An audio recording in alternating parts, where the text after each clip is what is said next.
বড়দিনে বিভিন্ন ধরনের ড্রাই ফ্রুটসের ঠাসা বড়দিনের কেকটা না থাকলে কিছু যেন একটা অসম্পূর্ণ মনে হয়।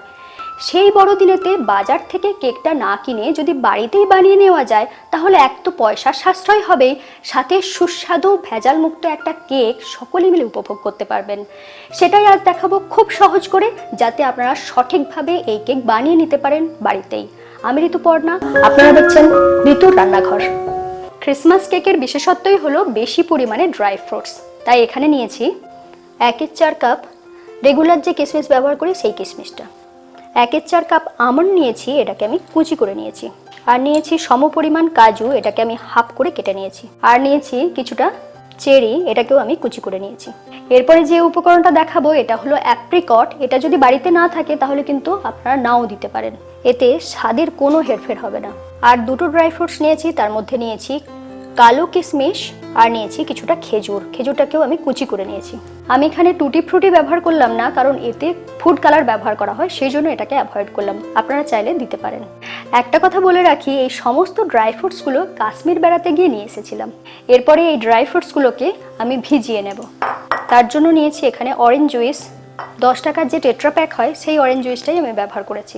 সব ড্রাই ফ্রুটসগুলো এবার একে একে এখানে দিয়ে দিচ্ছি আমন্ড, কাজু, কালো কিশমিশ, রেগুলার কিশমিশ, এরপর দিয়ে দিচ্ছি চেরি, অ্যাপ্রিকট, আর দিয়ে দেব খেজুর। এরপর পুরো জিনিসটাকে মিশিয়ে নিচ্ছি। এইভাবে যদি মিশিয়ে রাখা হয় তাহলে ড্রাই ফ্রুটসগুলো বেশ সুন্দরভাবে সোক হয়ে যায়। আমি আধ ঘন্টার জন্য এটাকে ভিজিয়ে রাখছি, আপনারা চাইলে বেশিক্ষণের জন্য ভিজিয়ে রাখতে পারেন। এরপরে ব্যাটারটা বানিয়ে নেব। তার জন্য এরকম একটা বড় পাত্র নিয়েছি, এখানে দিয়ে দিচ্ছি 1/4 কাপ দুধ। এটা গরমও নয় ঠান্ডাও নয়, নর্মাল টেম্পারেচারের দুধ। আর নিয়েছি তেল, এটা আমি রিফাইন্ড অয়েল ব্যবহার করছি 1/4 কাপ। হ্যান্ড বিটার দিয়ে প্রথমে এটাকে একটু বিট করে নিচ্ছি। এরপরে এখানে দিয়ে দেব গুঁড়ো দুধ বা মিল্ক পাউডার 1/4 কাপ।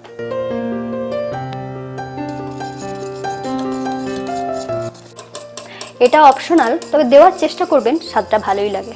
গুঁড়ো দুধটা বেশ ভালো করে মেশানো হয়ে গিয়েছে। এই সময় দিয়ে দিচ্ছি 1 কাপ ময়দা। ময়দাটা অবশ্যই চেলে ব্যবহার করার চেষ্টা করবেন, যেন এর মধ্যে কোনো রকম অশুদ্ধি না থাকে। এটাকেও বেশ ভালো করে এরপরে মিশিয়ে নিতে হবে।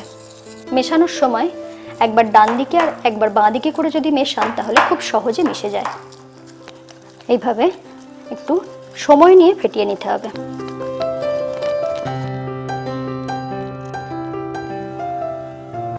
এটাকে এইভাবে রেখে দেব।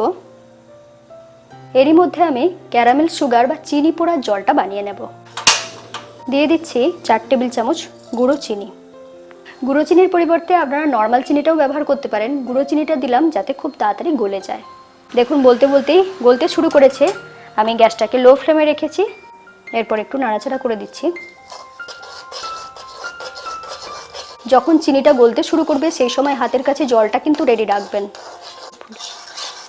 এবার দেখুন চিনিটা কিন্তু ফুলে উঠতে শুরু করেছে। ঠিক সেই সময় আমি দিয়ে দিচ্ছি জল। প্রথমে একটু তলার দিকে জমা জমা লাগবে, কিন্তু পরে এটা গলে যাবে। 1/2 কাপ জল দিয়েছিলাম, আর দেখুন কত সুন্দর কালারটা এসেছে। এরপরে 1 থেকে 1.5 মিনিট এটাকে ফুটিয়ে নিচ্ছি, যাতে পাকটা খুব সুন্দরভাবে এসে যায়।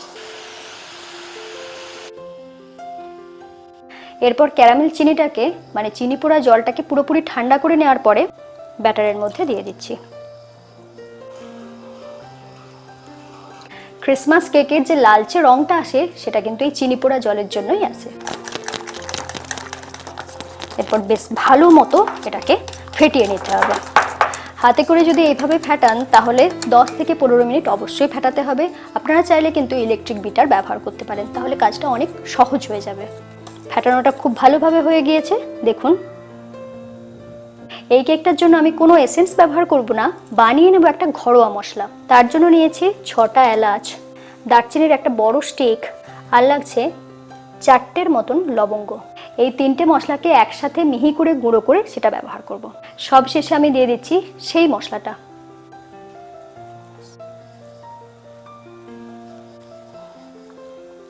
এই মশলাটা দিয়ে একবার কেক বানিয়ে দেখবেন, কোনো এসেন্স লাগবে না, কিচ্ছু লাগবে না, খুব সুন্দর ফ্লেভার হবে। দিয়ে দেব চিনি, 1/4 কাপ গুঁড়ো চিনি ব্যবহার করেছি। সাথে দিয়ে দিচ্ছি 1 চা চামচ বেকিং পাউডার, আর দিয়ে দিচ্ছি 1 চা চামচ খাবার সোডা বা বেকিং সোডা। এই দুটো একদম শেষের দিকে দেবেন। আর দেওয়ার পরে এই যে ড্রাই ফ্রুটসগুলো ভিজিয়ে রেখেছিলাম অরেঞ্জ জুইসে, সেটা দিয়ে দিচ্ছি। এটা দেওয়ার সাথে সাথে অরেঞ্জ জুইসের সাথে এটা কিন্তু রিঅ্যাক্ট করবে। এরপর এটাকে ভালো করে মিশিয়ে নিচ্ছি।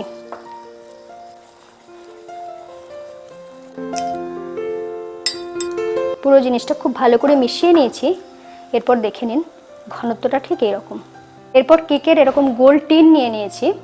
তলার দিকটা তেল দিয়ে গ্রেজ করে নিতে হবে।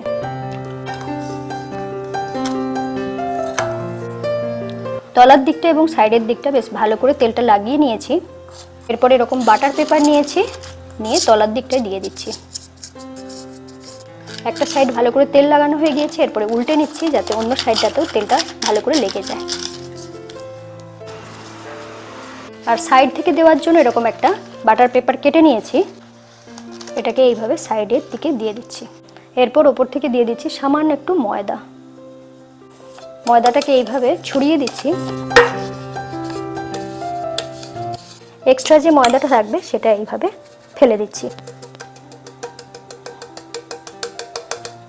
এরপরে তৈরি করে রাখা ব্যাটারটা এখানে ঢেলে দিচ্ছি।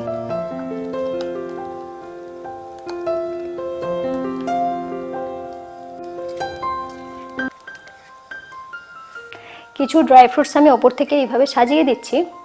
যখন কেকটা ফুলবে তখন এই ড্রাই ফ্রুটসগুলো ভিতরের দিকে চলে যায়, সেজন্য অল্প করে এখন দিচ্ছি, পরে আমি এটাকে সাজিয়ে দেব। কেকটা আমি কড়াতেই বানাবো, সেজন্য কড়াটাকে বেশ ভালো করে প্রিহিট করে নিয়েছি। এরপর এখানে একটা র‍্যাক বসিয়ে দিচ্ছি। দেওয়ার পরে এই পাত্রটাকে বসিয়ে দিচ্ছি আর ওপর থেকে ঢেকে দিলাম।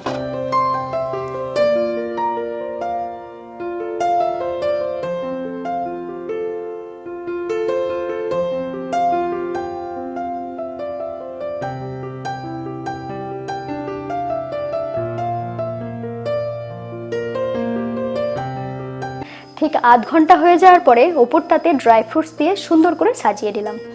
লো টু মিডিয়াম ফ্লেমে 1 ঘন্টা ধরে এটাকে বেক করে নিয়েছি। এখন খুলে দেখিয়ে দিচ্ছি। একটা টুথপিক নিয়ে মাঝ বরাবর আমি এইভাবে প্রিক করে দেখে নিচ্ছি। দেখুন একটুও গায়ে লাগছে না, মানে এটা একদম পারফেক্ট তৈরি হয়ে গিয়েছে। কেকটা ঠান্ডা হয়ে যাওয়ার পরে এটা তুলে নিচ্ছি। এরপরে বাটার পেপারটাকে এইভাবে খুলে নিচ্ছি। যেহেতু তেল লাগানো ছিল অনায়াসে উঠে আসছে।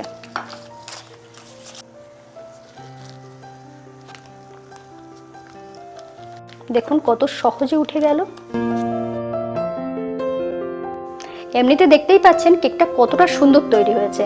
এরপর কেটে দেখা যাক।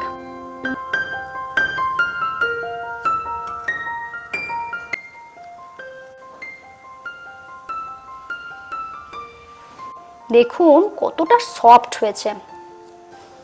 এরকম ক্রিসমাস কেক যদি বাড়িতে বানিয়ে নেওয়া যায়, আমার তো মনে হয় মজাটা দ্বিগুণ বেড়ে যাবে। এবার নিশ্চয়ই খুব সহজেই ক্রিসমাস কেকটা বানিয়ে নিতে পারবেন। লিখে জানাতে ভুলবেন না। সকলে খুব ভালো থাকুন। আর চ্যানেলটা সাবস্ক্রাইব করে না থাকলে অবশ্যই সাবস্ক্রাইব করে নিন, বেল আইকন প্রেস করে রাখুন। আজ তাহলে আসি, আবার দেখা হবে পরের এপিসোডে। অসাধারণ।